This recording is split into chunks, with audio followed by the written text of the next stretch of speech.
Hello, everyone, and welcome to Slash Film Daily for Monday, October 14th, 2019. On today's episode, we're going to talk about what we've been up to at the water cooler. This is Slash Film Editor-in-Chief Peter Sciretta, and joining me on today's podcast is Slash Film Managing Editor Jacob Hall. Hello, hello. Weekend Editor Brad Oman. Hey, that's me. Senior Writer Ben Pearson. Hey, what's going on? And Writers Hoai-Tran. Hey, everyone. And Chris Evangelista. Hello, folks. Okay, so let's dive into it. Let's talk about what we've been up to. Actually, let's start with Jacob, because Jacob, you were off on Friday. You took like a long weekend. What were you up to? As I talked about last week, I was doing a haunted house excursion in the Dallas-Fort Worth metroplex, which is the massive cityscape that is Dallas, Fort Worth, Arlington, and like goodness, must be dozens of smaller cities and towns like wrapped up in there. And unlike Austin, there are literally dozens of haunted houses and haunted house attractions in that area serving the millions of people. So, and for years, I've wanted to head out there and spend a few days just doing haunted houses, doing as many as I could.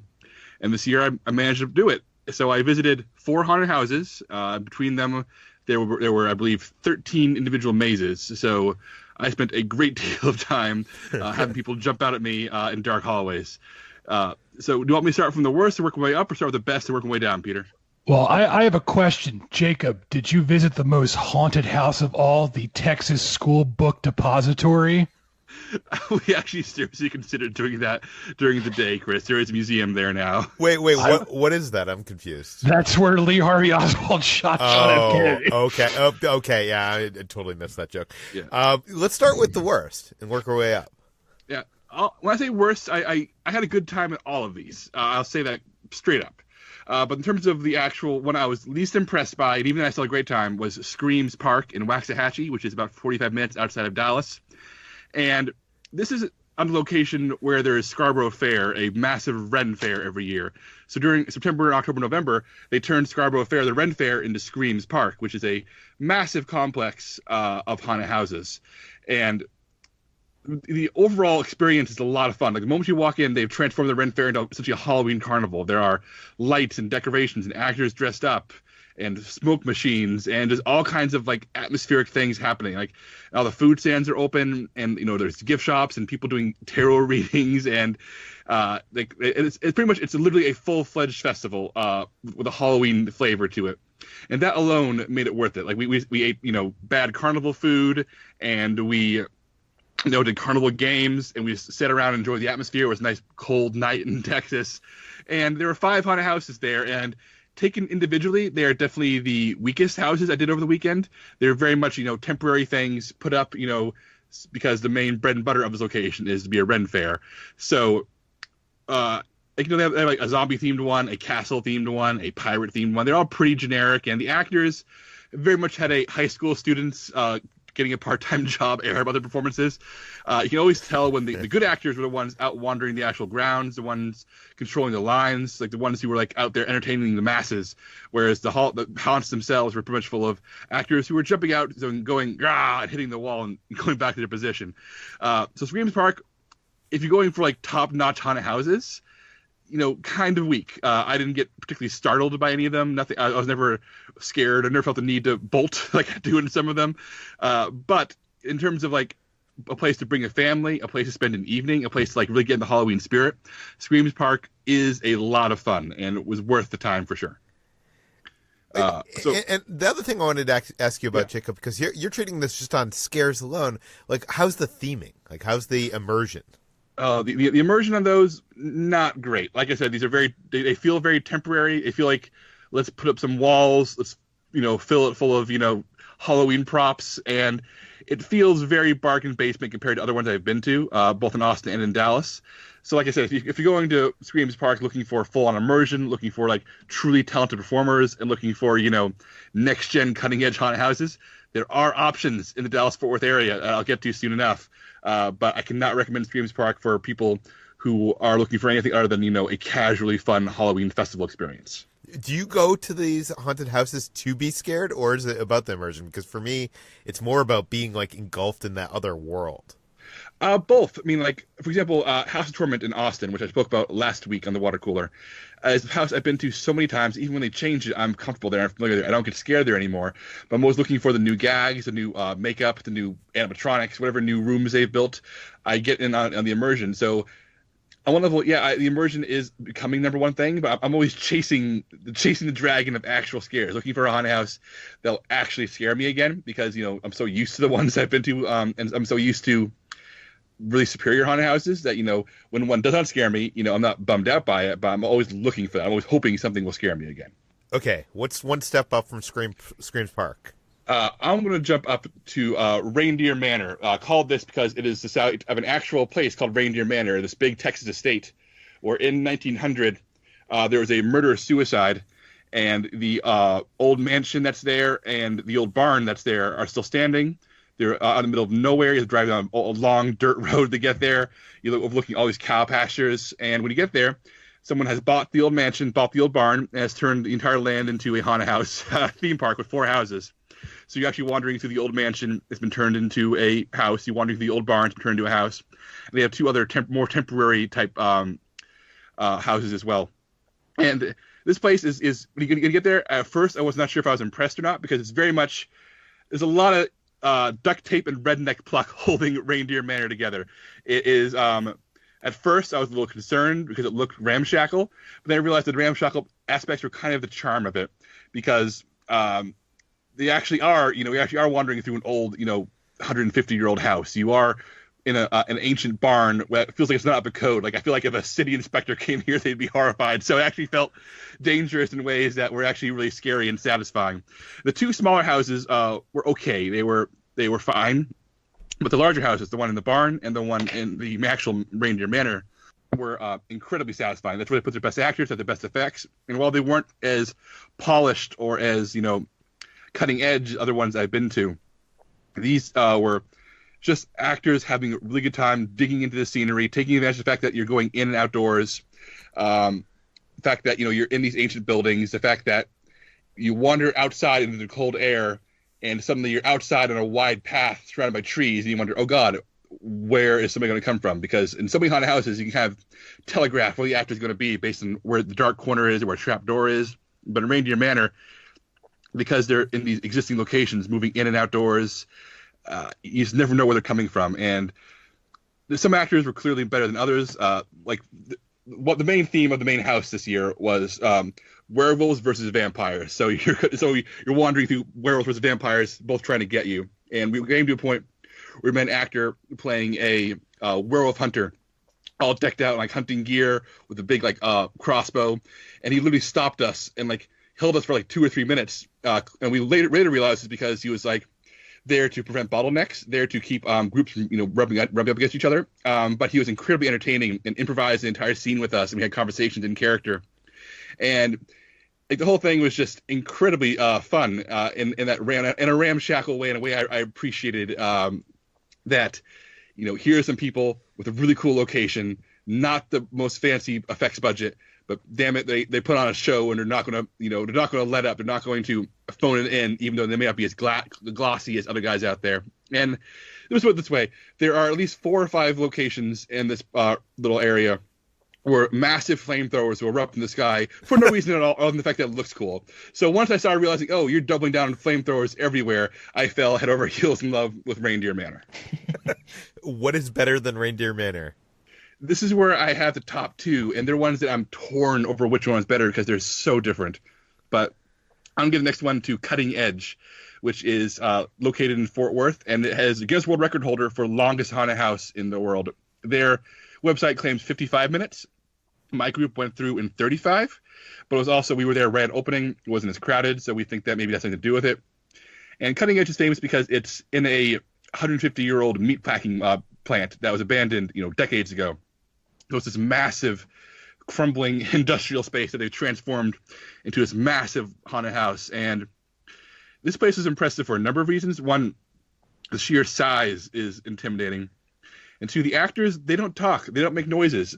We noticed that they're all trained to be entirely movement. And they're all clearly trained because I've never seen actors better at being still, better at blending with their environments, better at creating physical senses of dread in you. I've never seen performers who are more command of their actual bodies and how they use their forms to create scares as opposed to, vocals or sound effects or screaming at you. And there's no real consistent theme in Cutting Edge. You kind of go from area to area, and some rooms are like pitch black and foggy. Some are immaculately themed. There's an area that literally simulates a tornado hitting a house, and the entire house like shaking and wildly back and forth around you while wind hits you and alarms go off. But you go right from there to like, evil cons with chainsaws. So there's no real consistency to that. But this haunted house is all about making you feel lost, making you feel alone, and making you feel absolutely terrified. This was the closest I've come to finding a haunted house that actually scared me again. I was asked to lead the group, so I was in front the entire time. And the kind of masterful thing about design of Cutting Edge is that you feel hopelessly, painfully lost at all times, even though there's always just enough guidance for you to get where you're going. And so many haunted houses, telegraph where you need to go. And Cutting Edge walks that line where you always feel like, am I going the wrong way? Although you never are. So I was really impressed. But I will say this much. One thing that was initially a little disappointing, but it's actually brilliant in retrospect, is that the world's longest haunted house thing is maybe a bit of a cheat, because every 15 minutes or so, you come to another room with a queue line, and there's an employee in it. And what they do is they stop you for only a few minutes, and they essentially have you queue up again in the middle of the haunted house, and they hold you for just enough time so that you enter the rest of the house alone again, or your group alone, so that there's never any bottlenecking and no one ever bunches up. We never had a point in this haunted house where we ran to another group. We were always alone. And these additional queue lines, they kind of interrupt the experience for a few minutes, made sure that the bulk of the house, we were always, as isolated as we could be. And each waiting area also had a live band in full monster makeup, like performing very loudly, so it kind of kept your blood up as you were, still waiting. So I could argue that Cutting Edge is really 4 or 5 haunted houses, all in a row, as opposed to, one world's longest haunted house. But I feel like I'd rather have those breaks and guarantee you being alone in the rest of the house and having the experience as is intended than, just going through with a large group. So that was Cutting Edge, and man, I cannot recommend it more highly. I don't like none of the LA haunted houses feel like you're in there alone. Like it always feels like you're in a line of people, and sometimes there's like some space in between you and the people in front of you, but it does feel like you never feel like you're in that room by yourself. Yeah. And you did mention like not knowing where to go. It feels like you're not knowing where to go. You're gonna go out a door that's wrong. In the 10 years I've been doing Halloween Horror Night, I think 10 years, something like that. I've been doing Halloween Horror Nights. That's never happened to me until this year. This year I was in a maze. It's like Pandora's box, and I got to a point where there was like you could go left or you could go right, and there was a person working there that kind of like made a gesture for me to go left. So we went left, Kitra and I, and we found ourselves outside the maze in an area where like there was like dozens of workers putting on makeup, putting on like, demon masks and stuff. And I was like, I'm not supposed to be here. We turned back and went back in. It was kind of funny. Okay, so what is your favorite of the Dallas-Fort Worth haunted events?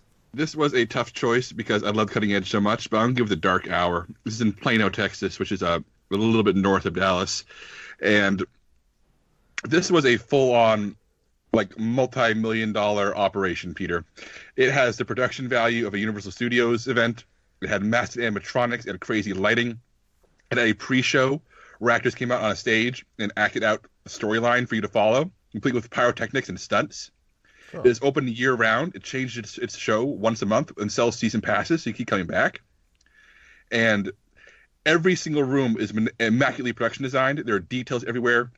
There's no room where it's just a black wall with dark lights. No, every single room, even in darkness, is completely designed. So like you can keep on seeing more and more new things. Every actor is in a unique costume. Every actor has their own character. They're doing their own voices. They're doing a performance. They're full-on crazy performance. The theme this month was vampires. So like each one had like different. Each one was like a character doing like their own vampire, doing their own accent, their own voice, their own performance. They're talking to you, like waiting for responses, improvising with you, chasing you, actually like engaging with you. And the production values were off the charts. And unlike Universal, there's no like sense of, being in a long line. They actually do space things out really well. So you're in this massive special effects field haunted house that lasts a good 30 minutes, and with actors who give a shit. They give so much shit. They are really into their performances and really having a great time. And there's just a sense of humor here too. Like, it's never as scary as Cutting Edge. Cutting Edge is a visceral experience that wants to be uncomfortable and upset, whereas this is an experience about like laughing and having a good time constantly. And like there was a actor clearly doing Gary Oldman from Dracula. There was an actor doing Keith Sutherland from The Lost Boys. There was a big rave scene where literally one actor was dressed as Blade, like ushering us through there, like escorting us through the scene. So like it was really, really funny to see all these references. Really funny to see actors committing their characters. And it just like, I was just blown away by every room. There was not a single room where I said, oh, this feels lazy or cheap. Every single room was like, oh, if you turn on all the lights, this would still be impressive. And then even after that, they have a second smaller house, which is an asylum-themed haunted house, where it's a much shorter experience, and it's much more contained. Like, we're going maybe groups of 8 in that main house, where they want like groups of 3 or 4 for this little house. And the draw here is that it's shorter, but where they put their best actors. They had all the actors who were really physically and vocally doing extraordinary work in this smaller house. And later on, I realized after the fact that the actors were in communication with each other. They were using misdirection to set up other actors. Like one actor would lure us in one way and talk to us and put us in position, so another actor can get in position and come up from an angle we never saw coming.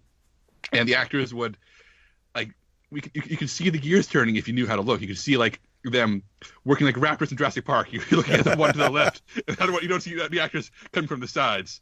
So I feel like it was, even though it's a much shorter house, the second one was just a package of, oh wow, this is a place, like a clinic in haunted house performance and how the actors pull it off.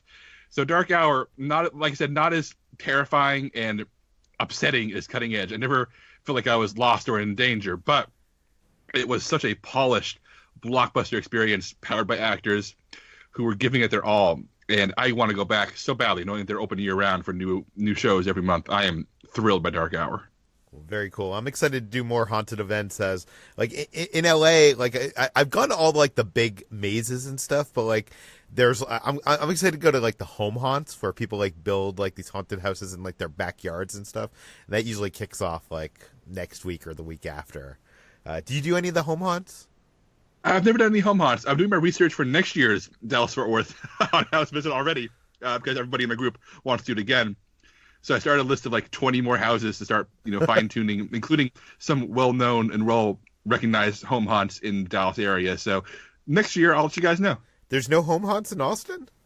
Austin is a like desert for haunted houses. Other than House Torment, which is what I talked about last week, and Scream Hollow, which I'm going to hopefully this weekend, there really aren't any at all. Like, not even home haunts. I mean, that's crazy, because I would think that like that whole like Alamo Draft House, like there's like a culture of like horror and I don't know, just like a film, and I felt like people. I mean, we know like Eric Vespi is our friend. I know he like decks out his house with a lot of stuff, but like that's not like a home haunt.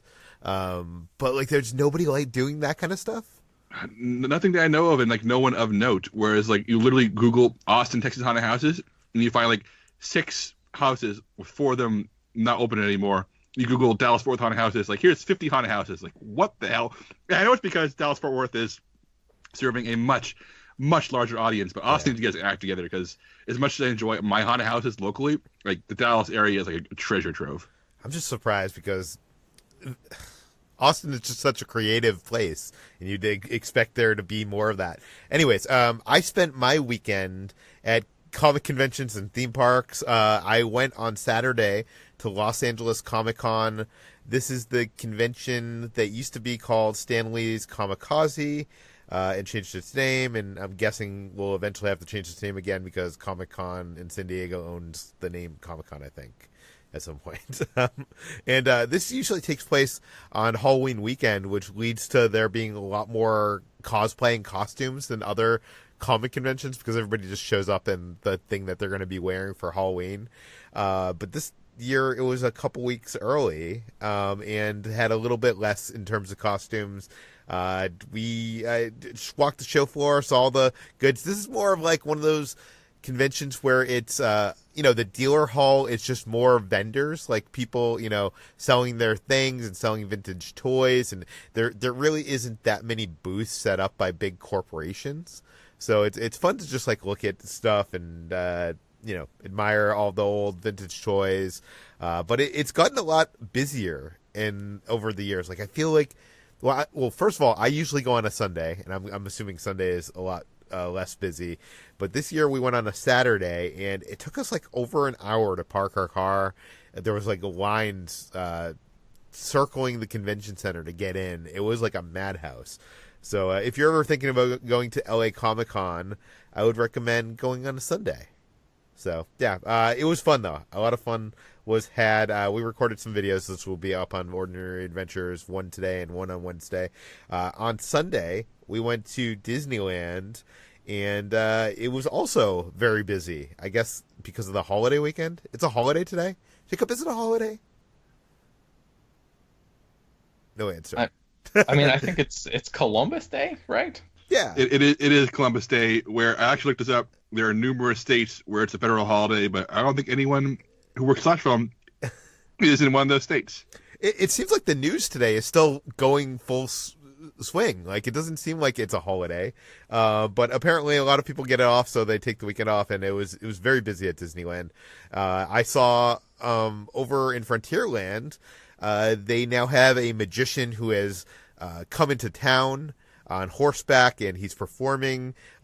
He may be one of 4 magicians, actually. And when I was there, I saw it was my friend John Armstrong, friend of the show, and he's been on Penn and Teller Fool Us. He's an amazing magician, and he was there performing, just kind of like on the side corner of the Golden Horseshoe, performing magic. And it's so weird to see him, because I'm so friendly with him and seen him perform so much over the years, performing in character with like an accent, because he's like, in all like Western garb and stuff like that. But that is going on, and I would highly recommend, if you're a Disneyland annual pass holder, check that out, because you're getting, this is a guy that performs in front of thousands of people on Disney cruises, and, he travels the world. Like, he's a big guy, and he's just like there performing at Disneyland because he loves Disneyland so much. And they obviously invited him and paying him well, probably, I'm assuming. But it is a deal and a half to see him performing there in Frontierland. So go if you can, check out John Armstrong performing there. We also recorded a video about that, so look forward to that. We also went to Galaxy's Edge, because why wouldn't we? And when I first went to Galaxy's Edge, the first day that it opened, I built a lightsaber, and we recorded a video about that. That video now has almost 1 million views. It has like 700,000 views or something at this point. It is one of the biggest non-Disney released videos for the Galaxy's Edge, and at the time when I was building my lightsaber, Kitra did not have any interest in building a lightsaber. She wanted to build a droid. She didn't care about lightsabers, but she filmed me building a lightsaber, and when she did, she was like, "Oh, I want to build a lightsaber." Like, that the experience is emotional. I know Brad talked about it on the podcast in the past, and so we went there, and a lot of people on our channel were like, let's see Kitra build a lightsaber. So we decided to do it. She did build a lightsaber, and it was an emotional experience. She did cry multiple times. We recorded it on video. That's going to be up probably next week at some point. And also, while we were in Disneyland, and actually at Comic-Con, we met, I want to say, probably like 3 or 4 dozen people that watch the channel, that watch Ordinary Adventures. Tons of little kids getting photos with us. It's really humbling, really cool experience. We met one guy and talked to this guy that flew in from Sydney, Australia, just because he saw our videos and wanted to experience it, and he didn't want to kill us. He was happy about it and thanked us. So that was just so great. Yeah, so that's what I did this weekend. Ben, what were you up to? My wife and I on Friday night went to the Pantages Theater here in Hollywood and saw the touring Broadway version of Anastasia, which is based on the 1997 20th Century Fox animated movie. I don't know if you guys have seen that movie or not, but I was a big fan of it growing up. My family had the the soundtrack, I think maybe on cassette tape. So we listened to that a lot in the car when we were driving around. I have a younger sister, and she was really into the movie. So we both sort of like got into it as like a family thing. So I have a lot of fondness for the story of Anastasia, which is basically about the last surviving member of the Romanov family in Russia, and like whether or not this girl who has amnesia is actually this long lost member of the royal family. The Broadway version of this is extremely disappointing, so I will not recommend that anybody go see it, but especially people who, like me, grew up with the 97 movie and are fans of that, because basically all of the best parts of that movie are just done here, but way worse. And and that's not even entirely true, because there are several subplots and even major characters that are completely excised from this Broadway version, including the main villain of the animated movie, who is Rasputin, who's played by Christopher Lloyd in the movie. And he has this pet bat in the film, and the bat is voiced by Hank Azaria, and it's this really funny, goofy relationship. Rasputin is like he's basically like he's like Scar in The Lion King amped up to 25 or something. He is just so theatrical and over the top, and I thought that would be really interesting to see on a stage, because that character is like inherently theatrical. He's like this mystic who is all into like warlock powers and conjuring demons and stuff, and I was like looking forward to seeing what that would be like on a stage. And instead they completely get rid of his character, never mention him at all, and replace him with a Russian soldier named Gleb, who is just like the most boring, uninspired character, who is basically like hunting Anastasia as she sort of goes on her journey. And it's just, man, this whole show is just so uninteresting and like dramatically inert. And it's just, there's I was like telling Amy, I was like, this, whatever the opposite of dynamic is, that's what this show is. Because even the background dancing and stuff, it has some cool like graphics and the visual effects and screens and stuff that they have up in the background of the show. Some of that is like vaguely impressive, but in terms of just commanding the stage and telling it a story in an interesting way, this show did not do that. So we immediately went home and watched the movie, and I'll talk about that in a little bit. But Amy had never seen the movie, so even though I didn't like this play, I think I liked it a little bit more than she did, because at least I had some awareness of some of the songs and stuff that they did in there. But yeah, I cannot recommend seeing Anastasia. If anybody out there was considering it, just watch the movie instead. That is disappointing. There is a play of one of my favorite movies going on right now in San Diego. It's Almost Famous. And I've been thinking about going out there to see it, because it's only a couple hours away. But I'm also worried that it's going to be disappointing. Yeah, I think former Slash filmer Jermaine Lucier just went and saw it, I think, this past weekend, and said that it was not nearly as good as the movie. So yeah, maybe that'll save you a few hours there, Peter. Yeah, I need to see it. But it's just like that movie is such lightning in a bottle. Like the cast, the song. I just feel like they can't do it justice again on the stage. I don't know. Brad, what have you been up to? Oh, nothing as fun as what you guys did, because I threw out my back. I'm old, apparently. I'm not entirely sure when this happened. I couldn't really pinpoint it, but all of a sudden, Friday, like mid-morning, my lower back was in like severe, sharp pain anytime I like twisted a certain way or stood up from like sitting in a chair. It's awful. It's just the worst. I have never like had a back injury or anything like that before. To where I could say I've thrown out my back. I've pulled muscles and twisted my ankle and stuff like that. But this is the first time this has happened, and it was the worst on Friday. I was getting through the workday for the most part. I took some painkillers and had like a hot water bottle on my back. And it wasn't really, it was getting a little bit better, but still hurting a lot. So I ended up going to the doctor, and they gave me a shot, and they gave me some muscle relaxers and painkillers. And so I pretty much spent my weekend trying to take it as easy as possible. sleeping on and off, that kind of thing. So yeah, don't throw out your back. It's real bad.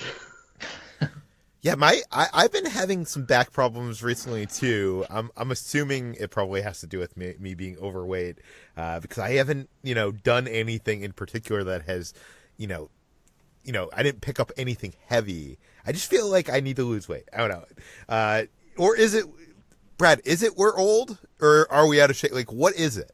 I mean, I'm sure it's a little bit of everything. This, I imagine, because it's more of a, when you throw your back out, it's like pulling a muscle situation as opposed to like a chronic problem. If you're having like chronic back pain, then maybe you need like a different mattress or something like that for your back. But get like a standing desk, Peter.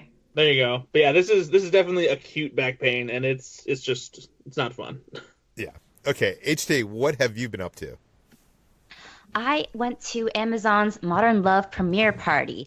I got an invite from Slash Film cast David Chen, who actually was in New York for the premiere of this Amazon anthology series.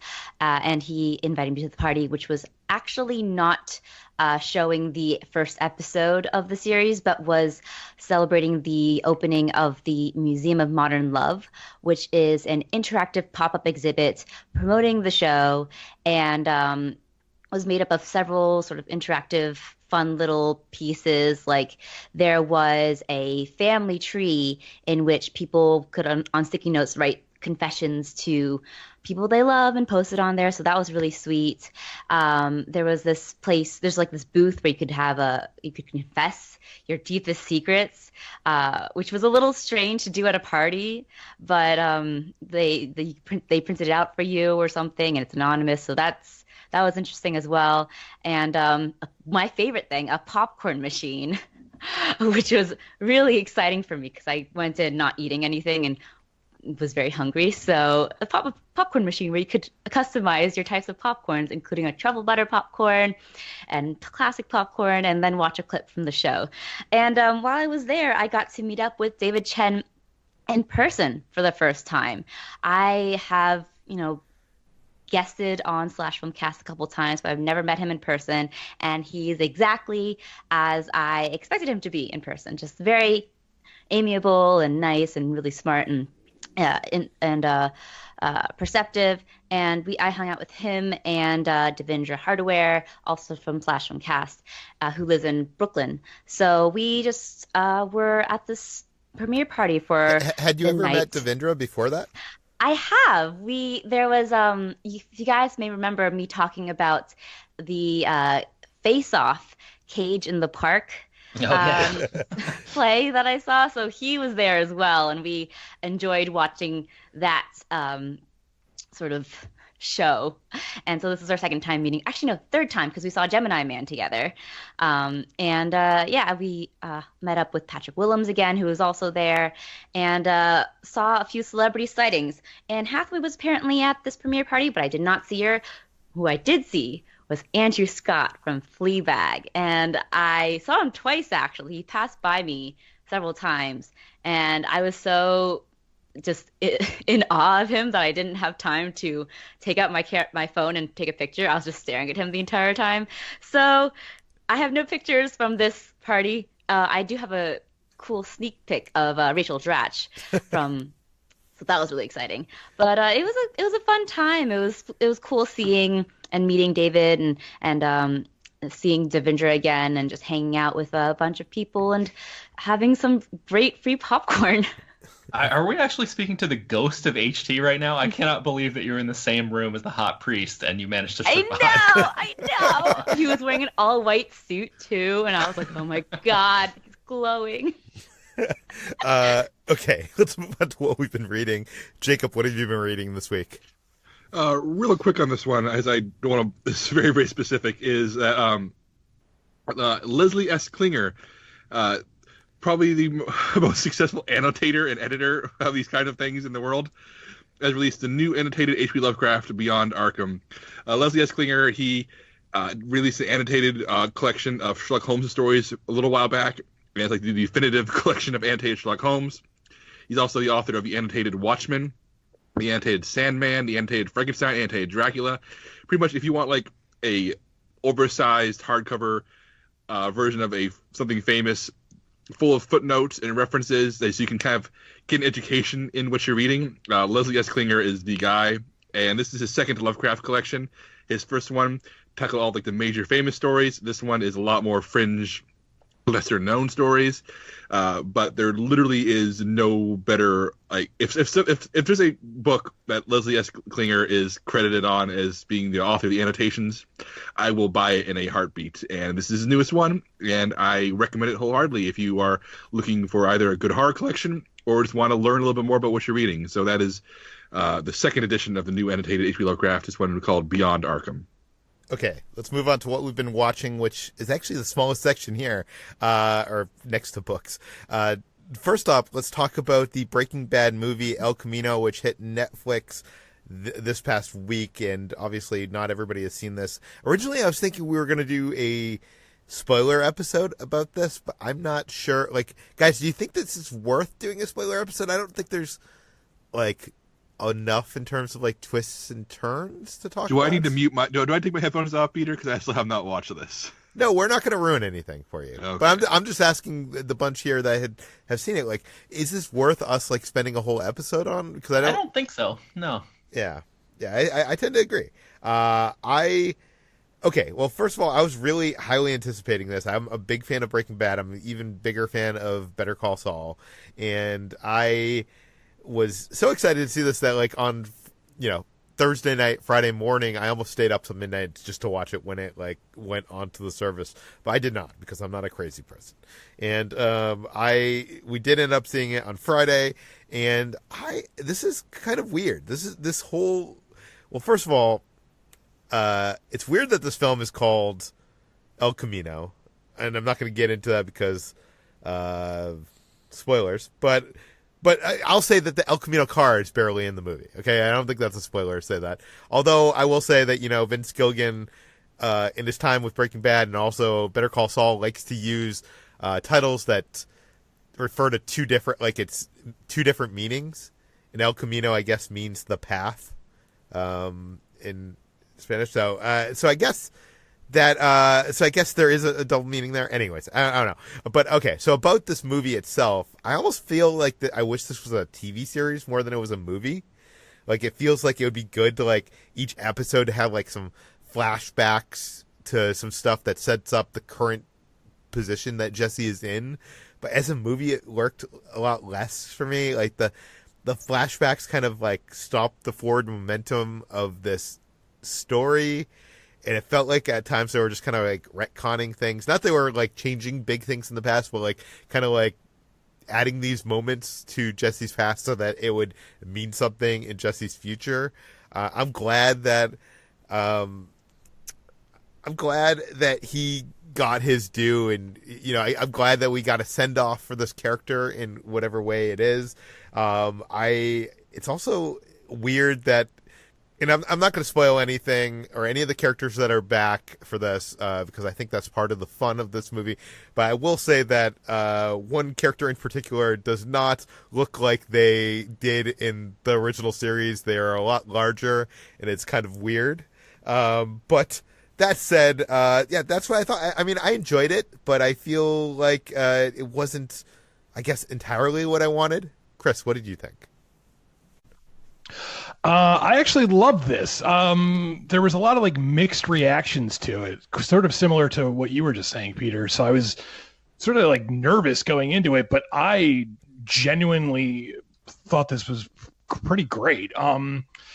It definitely, can't stand on its own. It's definitely, a wrap up to stuff that happened in Breaking Bad, but at the same time, I don't know. I love the way it was constructed. I love the way it was filmed.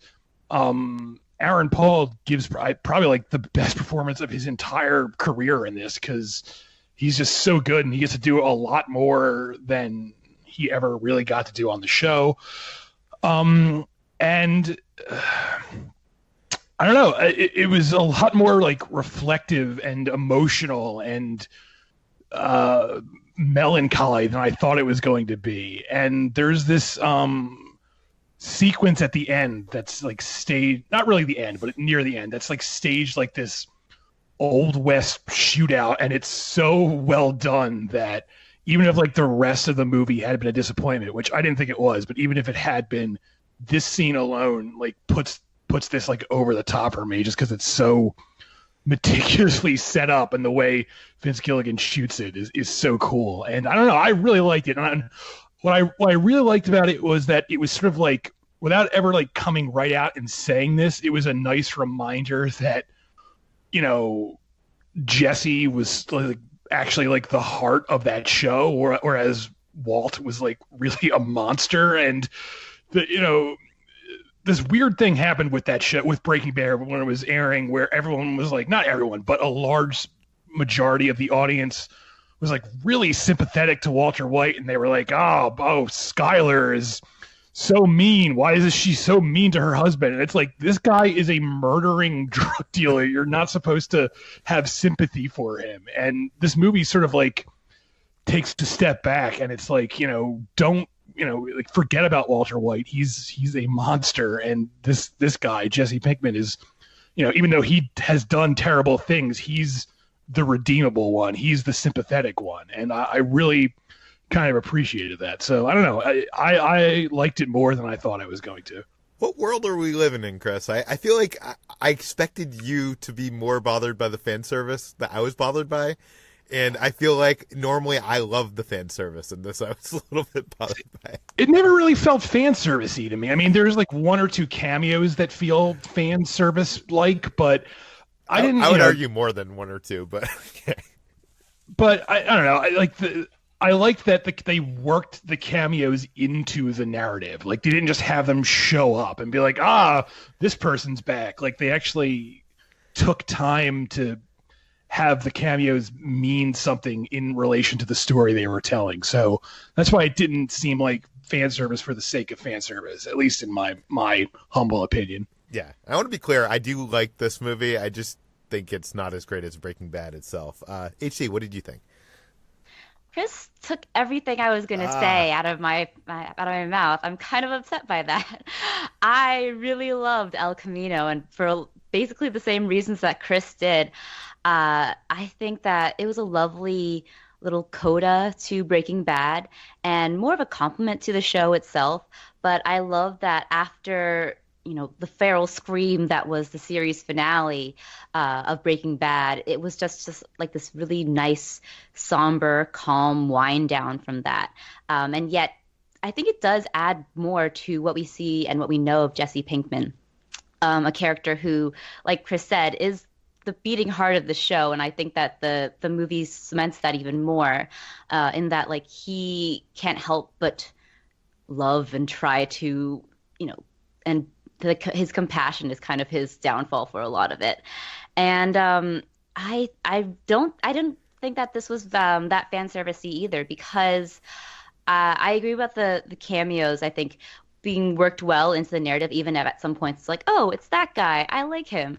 I think that if it were fan service, it would appeal more to the male fantasy aspects of the original series that I think a lot of people picked up on, versus the more sobering arc that we actually get with Jesse Pinkman. Yeah.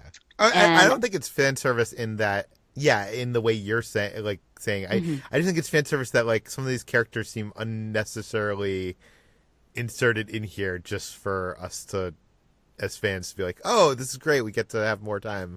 I don't think that was the case, though. I think that they played their the part that they needed in the narrative, and like, this was Jesse's journey, and so of course he's going to reconnect or run into characters that we've seen before. So I think it worked well in the context of the movie, and I really loved it. And Jesse Pinkman is my favorite Breaking Bad character, and I love that he got his due with this movie. Okay, and Ben, you also saw this. What did you think?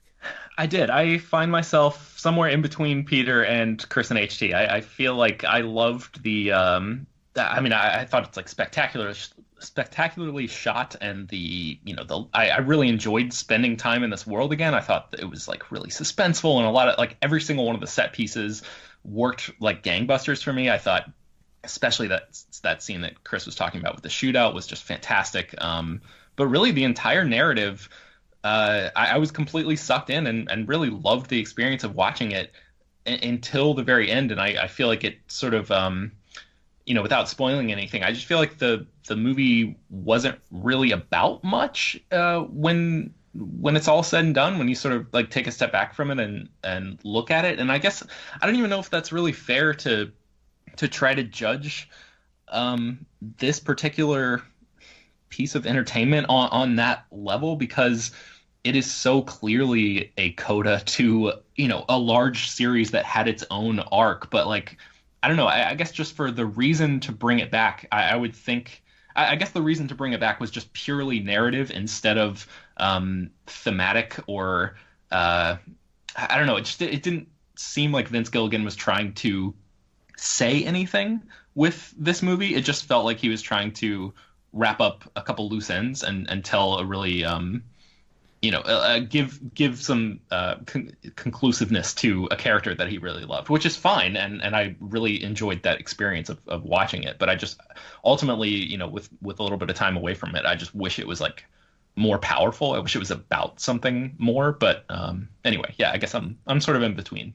Yeah, no, I think I felt that as well. One thing I will say about the cameos is I do love how it featured both big characters, but also like characters that played small roles in Breaking Bad history. Like there's some characters that are only in like one episode ever of Breaking Bad that come back. So I kind of enjoyed that. Okay, what else have I watched a couple things this week that I'm not allowed to talk about. I watched Terminator. I watched Hero Project that's coming to Disney Plus. I guess I'll talk about that at a later time. But I can talk about Jojo Rabbit. I saw that by Taika Waititi. This is the story of a young boy living in Germany during World War II who has a imaginary friend who is Hitler, played by Taika Waititi. This movie is like, it is a Fox Searchlight movie. It feels very much like a Fox Searchlight movie.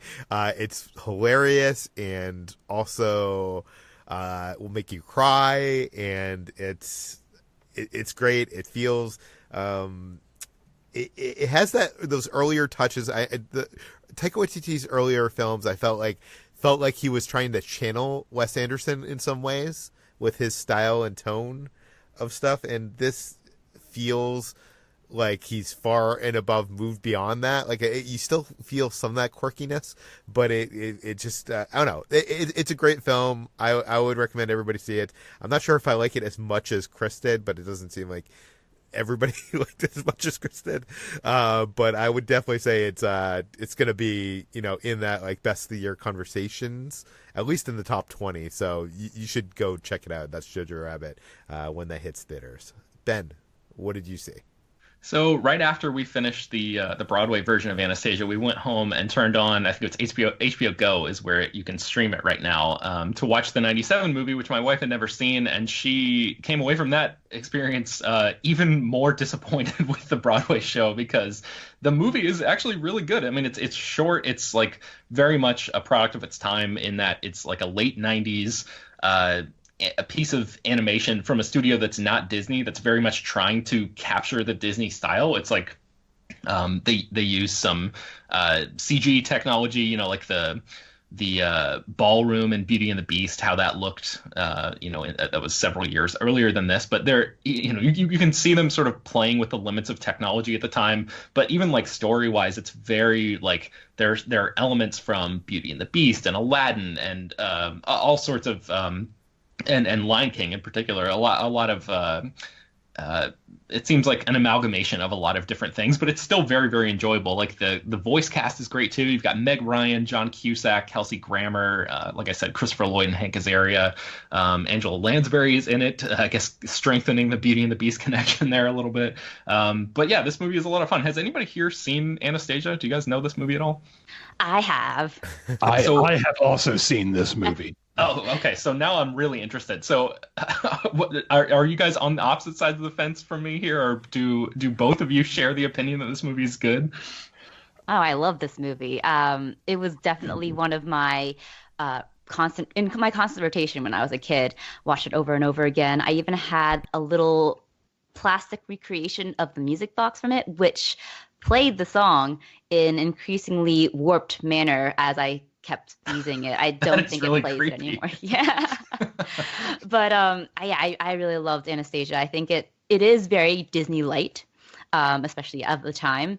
But it's such a just charming romance that almost feels a little bit more mature than what Disney was doing at the time, and had a lot of the sort of 90s rom-com elements that I think Meg Ryan and John Cusack were able to bring to that.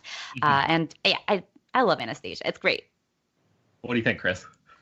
I don't really remember any of it. I just remember that Rasputin was in it and his like body parts keep falling off, and that's really all I remember. That's something you would remember, Chris. Yeah, You're like, yeah. oh yeah, skeleton. Well, it's really historically accurate, that movie, so it stuck with me.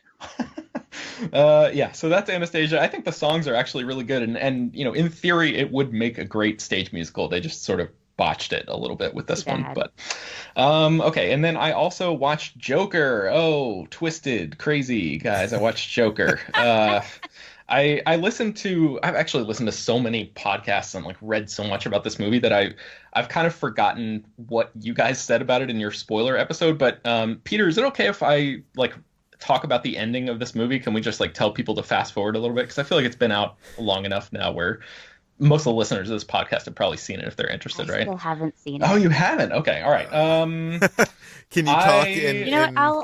I'll just mute you guys. You can talk about it. Are you sure, HT? Yeah, it's fine. Whatever. I don't care. Okay, all right. So You can fast forward to the 56 mark in this podcast to avoid this Joker spoiler discussion. Thank you. yes. So I was just wondering, you know, I don't really have a take on this movie as much as the ending sort of confused me a little bit. Like, how much of this movie is actually in Joker's head? And I think you guys touched on this, but I just wanted to get your opinions on it real quick. I normally hate this kind of reading, but there's a specific cut at the end of this movie that really leaves me wondering about like the intentionality of really the whole thing. So when Joker's in the institution in the last scene and he's sitting across from that social worker, he laughs and she says something like, "Can you tell me what's funny?" And then the film cuts from Joker's face to that shot of Bruce Wayne in the alley standing over the bodies of his murdered parents. And then we're back in the asylum and Joker says something like, you know, "You probably won't get the joke." But the thing is, Joker wasn't in that alley during that moment. He didn't have anything to do directly with Bruce Wayne's parents being killed. So he has no way of knowing what that scene looked like. So do you think that that is, I don't know, I guess a piece of evidence in the case that this entire thing, or at least from a certain point, could be imagined for him? What do you guys make of the fact that like that specific imagery is in his head, but he wasn't there to see it? I don't think he's remembering the specific image. I think it's him recalling that his rampage caused the death of the Waynes, and it's less of a literal him remembering that image, or more of a reminder of what he's thinking about. Goodness, if Todd Phillips comes out and says the whole thing was a Joker fantasy, I'm going to burn down my house. So I hate the kind of ending. Yeah, I normally do too. It's just, I don't know. It struck me that I thought that was. I mean, I guess, yeah, like Jacob, you're saying like Arthur Fleck at that point had either read about or saw on TV when he was in the asylum or something that the Wayne family died, and that moment was just him like envisioning what he thought it looked like, right? Yeah, I think that's exactly what you put it much more succinctly than I did, Ben. Thank you. And I think that read is accurate because that shot of Bruce Wayne and his parents is like very comic booky, and there was that video that came out a little while ago where Todd Phillips was dissecting the opening scene of Joker, and he points out that there's one specific shot in the opening scene that he deliberately shot to look like a comic book splash page, and then he said that he tried very hard to have not many shots like that in the movie because, you know, it's not your average comic book movie. So the fact that he shoots that Wayne tableau in a way where it looks exactly like it looks in like every single comic book makes me think that specific image is something that's in his head. But I don't buy the whole movie's in his head, but primarily because I don't want it to be, because like Jacob, I think that's terrible. So yeah. I think Todd Phillips wants that question to be out there, though. Like, I mean, he definitely wants it because I talked to him about it, and he definitely. Todd Phillips is a jerk, Peter. But I mean, coming out of this, Ben, and I know we had this discussion on the podcast about, does this movie say anything? And I thinking about that, I was thinking about what you would think of this movie, because I know you are always looking for kind of the underlying like messages and what a film is saying. Like, did you get anything more out of this than we did? No, I don't think so. I think Jacob encapsulated a lot of my thoughts on the podcast. I don't really want to go into it just so we don't have like too much repetition. But I just think the movie is like so the aesthetic choice to set it in the 80s just didn't bring anything to it. It just seemed like he was doing that, and like I listened to the Slash Filmcast review of it as well, and they brought up a ton of great points. So I would just encourage people to listen back to the spoiler episode and that to really, like, all of my thoughts are sort of mishmashed around in there. But I think Jacob's points on the spoiler episode were more reflective of mine than anybody else's. Okay, so that was Joker. Did you see anything else this week? Oh yes, and then maybe we could signal HT that it's safe to come back. But yeah, I also saw In the Shadow of the Moon, which is a movie that both Brad and Chris and Jacob, have you seen this as well, or not yet? I did see a Fantastic Fest, yes. Okay, so I know that the three of you guys saw it, and I think Brad, you were talking about it recently, and I really like this movie a lot. You guys sort of talked it up, and we're talking about the sort of procedural elements mixed with like sci-fi stuff, and I think this is like, it's very close to being one of my top 10 films of the year. I don't think it's going to be there ultimately. It's probably like hovering in the top 15 somewhere, but it's like really, really wonderfully executed. It reminded me of like walking into a bookstore and pulling a book off the shelf that had a really cool cover and going home and being like, wow, this is like a hidden pulp gem. Like, it's just really, really put together wonderfully. It's one of those movies that I feel like a lot of modern films, the writing is not great, and this one, it just settles into its own groove so wonderfully and knows exactly what kind of movie it is. And I don't know, I have not really seen anything else from this director, Jim Mickle, and this makes me want to watch all of his stuff and watch the stuff that Gregory Weidman and Jeff Talk, the writers, also wrote. I think they have a new movie coming out called Sovereign with Mahershala Ali that's in development. So I'm excited to see what that is, because I just thought that this movie really lived up to the promise of its premise, which is really all I want in any sort of genre movie. So I would highly recommend In the Shadow of the Moon. That's on Netflix right now. Okay. And that does it for... No, we have HT. HT, are you back here? I'm back. Okay, good. What have you been watching this week? I watched the New York Film Festival closing night film, Motherless Brooklyn, which is not a total disaster. This is... That's going to be the pull quote they use on There you go. Yeah, this is Edward Norton's long gestating passion project that he's been trying to get off the ground since... early 2000s, and it stars Edward Norton as a private investigator with Tourette syndrome whose mentor, played by Bruce Willis, gets mysteriously killed when working a case, and he is obsessed with finding the reason for his mentor's death and ends up retracing his steps and finding himself entangled in this vast web of corporate conspiracy and corruption in 1950s New York City. This is an adaptation of a 1999 novel by Jonathan Lethem, which was set in modern times at the time it was written. But for some reason, Edward Norton decided to move the setting back to 1950s New York. And I can't exactly justify why he would move it back then, except for the aesthetic. This film is very eager to be a noir and very eager to prove that it's a noir. There's very on-the-nose music cues complete with these jazz trumpet solos that appear every time there's like a sad moment. And it's very stylishly directed by Edward Norton, very much in lines of neo-noirs like Chinatown. And there are a lot of narrative parallels to Chinatown too. You could tell that Edward Norton wanted to make to direct his own Chinatown, complete with a few similar plot details and twists. I can't say that he completely succeeds, although there are really enjoyable moments, and the performances by Norton Gugumabatha-Raw and Willem Dafoe, who's just delightfully unhinged in this movie, are really engaging and fun to watch.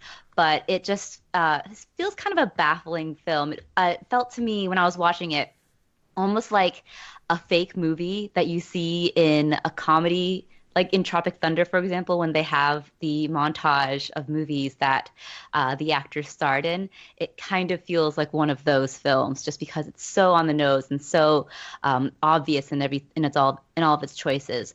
But it is there are things to like about it, and I think the performances really save it from being a waste of time. So I'm not sure. You're kind of recommending it? It's fine. It's fine. Okay, so that sounds like if it comes on TV, you should watch it. Yes. Okay. That's it. Okay, let's move on to what we've been eating. Jacob, what have you been eating this week? I spent the morning before haunted housing on day one in Dallas at the State Fair of Texas. And after years of being told that fried fair food is amazing and delicious, I have learned that it's not. It's all garbage and bad. You are wrong, Jacob. You were so wrong. A waffle stuffed with fried chicken should be good, but no, it was not. Fried mashed potatoes, like deep fried in balls, not good. It was all You're bad. picking the things that seem interesting but aren't going to taste good. Peter, it was all bad. I tried Did you have fried fried chicken skins, Oreo? they were bad. I've had fried Oreos in the past. I've had them, and those are good. But knowing this particular fair's track record of my morning, it would have been crappy. So I did not have them there. But I found myself incredibly disappointed by State Fair of Texas's everything. What a lousy morning that was.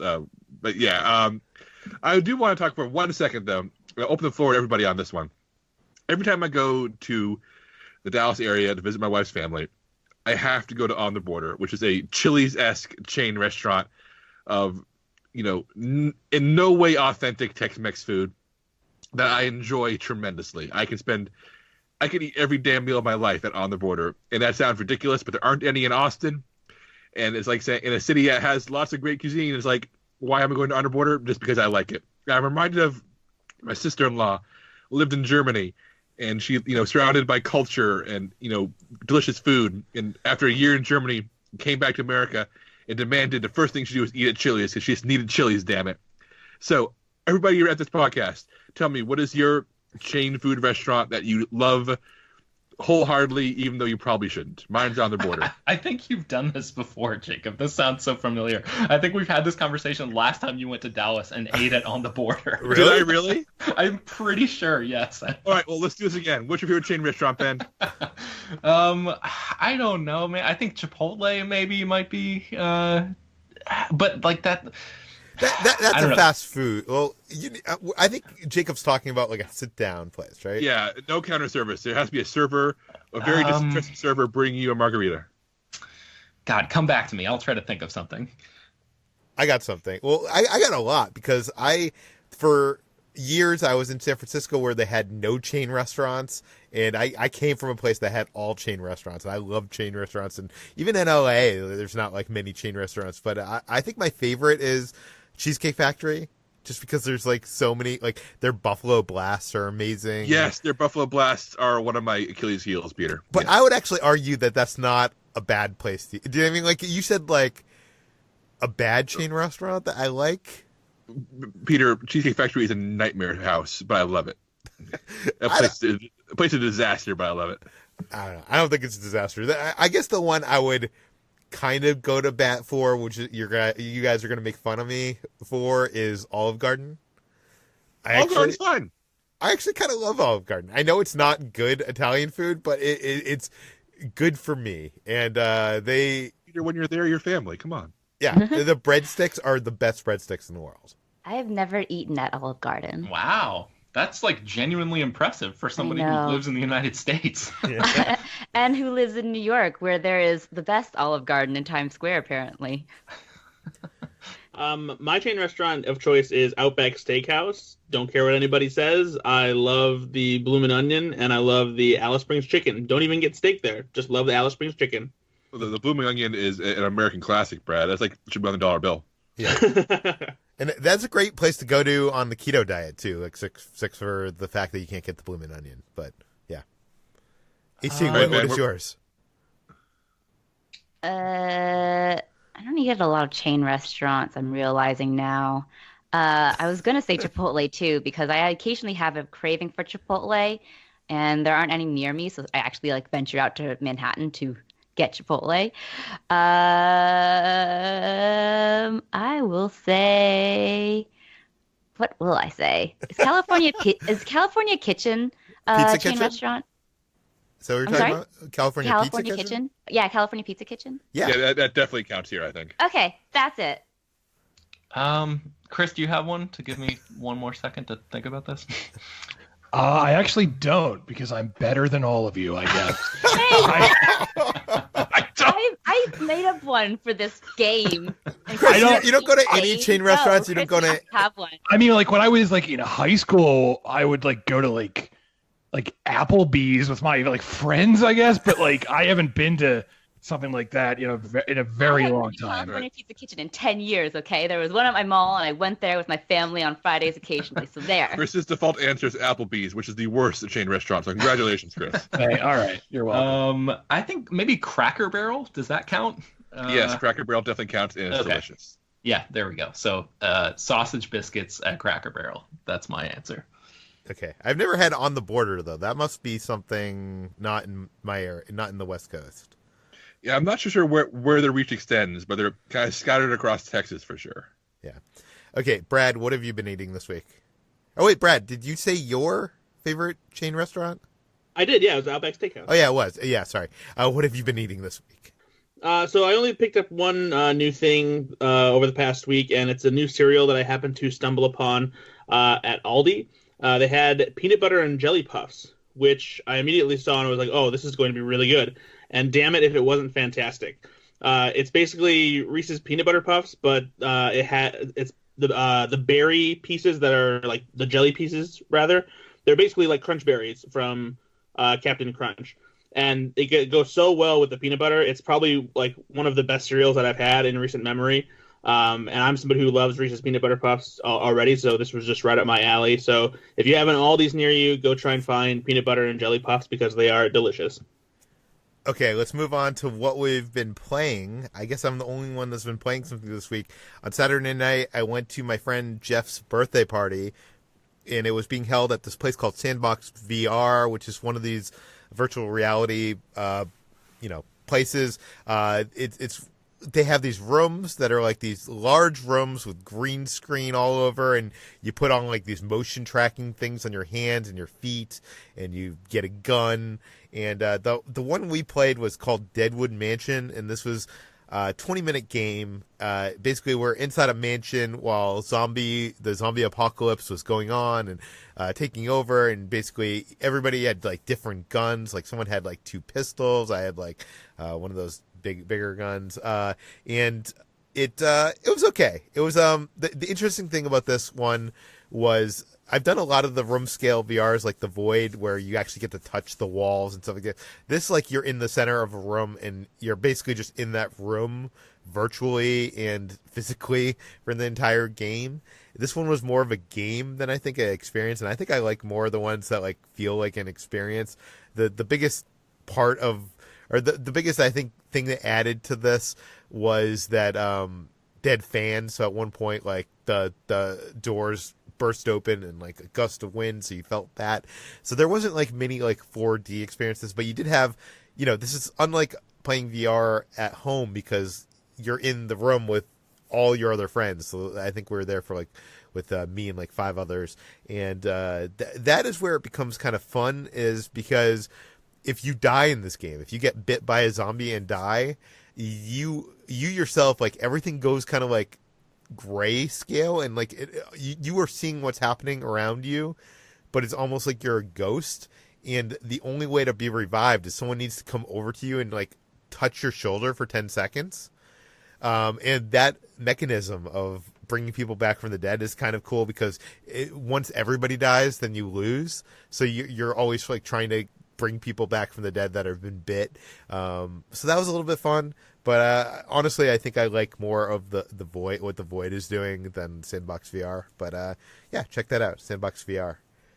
Okay, that brings us to the end of today's Slash Film Daily. You can find more of all of our work at slashfilm.com. You can find this podcast published every weekday on iTunes, Google, Overcast, Spotify, all the popular podcast apps.